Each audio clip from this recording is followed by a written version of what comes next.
This edition of Up Close with Colin Thompson is brought to you by the Port Royal Golf Course.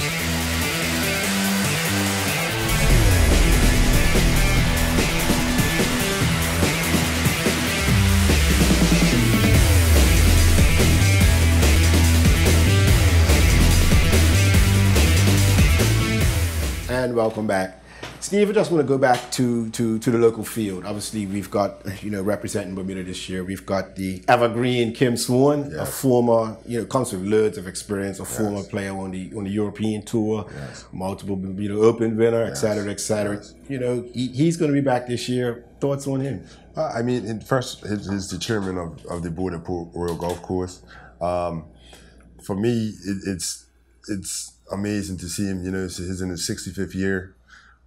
He was the manager at St. George's Golf Course. Now to come full circle, then he went to Ocean View for a bit. To come full circle, be back at Port Royal as the chairman in his 65th year, our 51st year. We opened 1970. He's played on the PGA Tour twice, because I wrongfully said once, and he quickly reminded me, no, this is my second appearance on the PGA Tour, European Tour. He's been putting a lot of time in. He's been to England, come back, England again. Don't think he's just going out there to just, try and play for 2 days. He's definitely trying to be the first one to make it on the weekend. He's been fully fit for new clubs. He's got everything that it takes. But and to me, mindset-wise, I've never seen somebody more focused when they get on a golf course than Mr. Kim Swan. Hubert Kim Swan, by the way. He's got the same name as my grandpa. And he will always say, when he talks to me and your daddy went Lily Park Nursery School together, I got your back. I said, okay, Uncle Kim. But yeah, so I'm rooting for him. I want him to do well. And also, not only has he put a lot of emphasis on sharpening his game, but also his fitness. Yes. He's been on this crusade, and he's dropped some weight. So I probably shouldn't say this, but I'm going to say this. The other day, one of our great works, Mr. Oscar Riley, came across me when the course was about to close. He said, didn't you just get on #1? I said, you see me right here? I said, Kim Swan? Really? So I don't know if I look good or...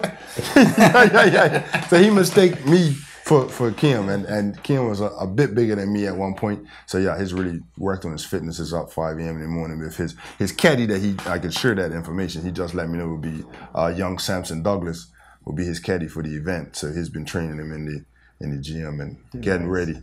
So yeah, I wouldn't do a running race with him right now. He'd probably beat me.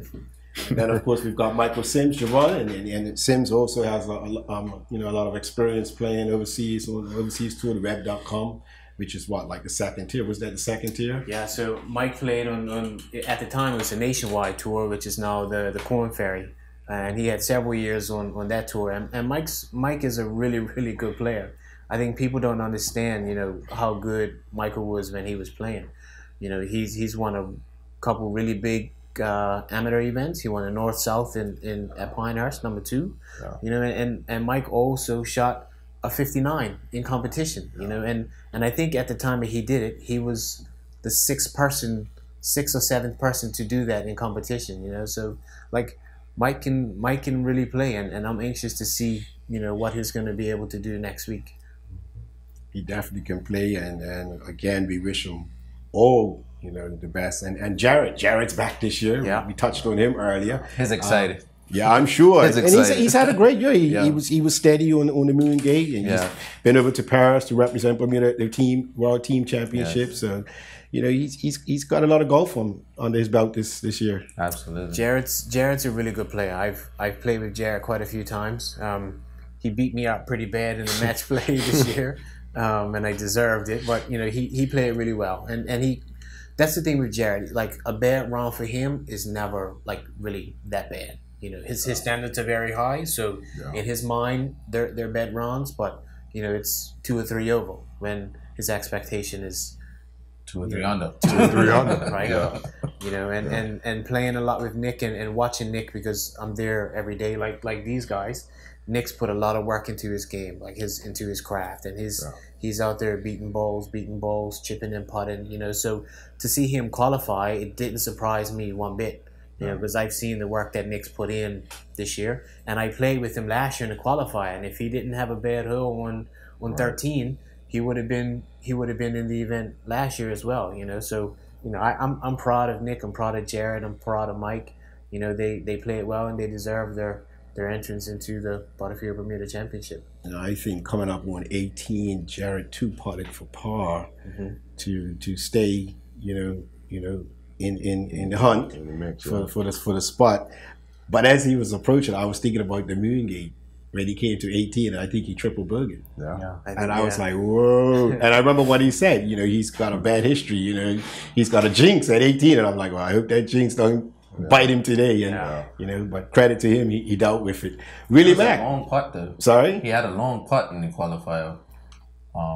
He putted from it was a back pin, and he putted from the front all the way up the back, and he made like a 4 or 5 footer for par. And it was going back. And they were lightning fast.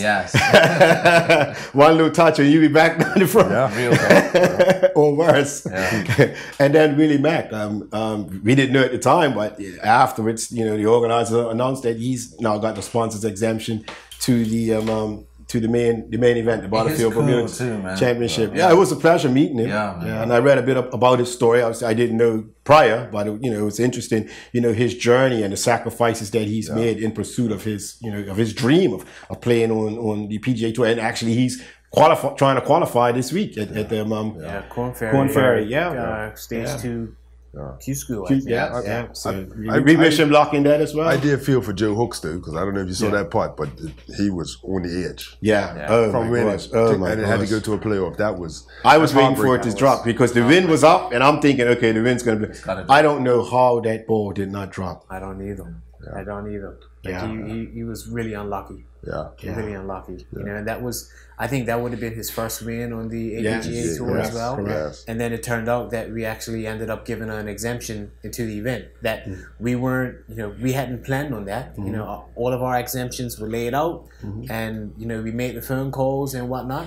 And then one of the people who we initially wanted to give the exemption to, they had an injury and had to back out. And this happened on my way to the ceremony. So, Danielle and I met, and we talked to Craig Braun and Gary Venning, and, we decided to extend that invitation to Willie, and, he proudly accepted it and thanked us, and we're looking forward to having him next week.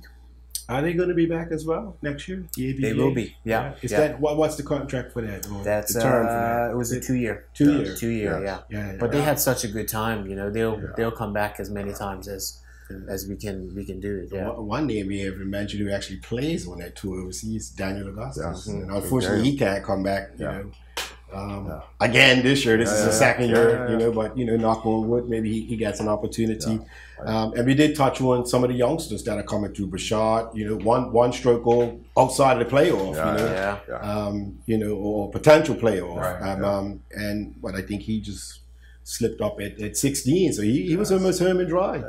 At 14 years old, can you believe that? He was one and so mature. He's so far. I'm gonna let you know. Way beyond his years. There is only maybe 1 or 2 people on this entire island who plays more golf than Oliver Batshot. Okay, I'll tell you what. He plays day in, day out. He walks almost every run, and then when he's practicing, he has a PGA coach who calls his mom's phone, and his mom sits on the putting green or sits on the driving range behind him, holds up the phone so that he can practice, and the coach could watch his swings and watch him and guide him and coach him through the phone. So he has a great support system. Kamiko mentors him and works with him a lot, very hands-on. And when I say like he is really the product of hard work, I am so proud of Oliver Batshot. He's also a Port Royal member, which we say proudly. He plays in member events when his own island, because he plays a lot of international events. But Oliver is one of Bermuda's next best things. He's guaranteed, if he stays on his path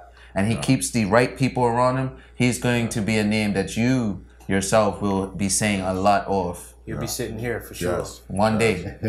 And also we can't overlook Kenny LeJour, who's actually been there. And he's playing in college.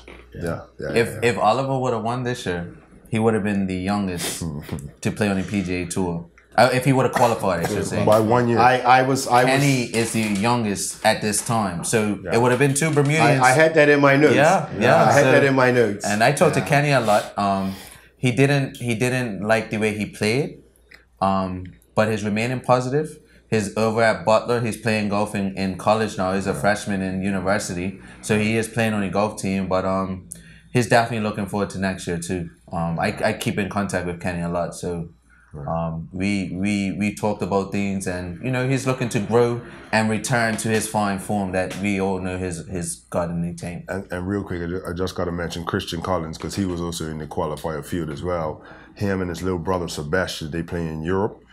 Watch out for them too. So we got a lot of young talent that's overseas at the moment that will be in the qualifier against us older guys trying to make it, and the games are sharp. Christian missed it by a par. If he would have birdied, him and Nick would have had a playoff. But because he made par, think about it. You make par and you don't make it. That's how hard the game is. So Nick got in because Christian made par, but nonetheless, both Port Royal guys and both two excellent golfers. Wow. So the future looks bright for Bermuda Golf. Yeah, it certainly does. Yeah. Wow. Well, gentlemen, I want to thank you for taking time out of your busy schedules to come and pay us a visit and to offer much insight, what you do and also, of the event itself and what it takes to get it up and running. And I just want to wish you all the best in your endeavors going forward. Thank you. And look forward to seeing you up at Port Royal. Yes, sir. Real soon. Next week. Sir. All right. Well, folks, that's all the time we have for today. Thank you for joining. This edition of Up Close with Colin Thompson is brought to you by the Port Royal Golf Course.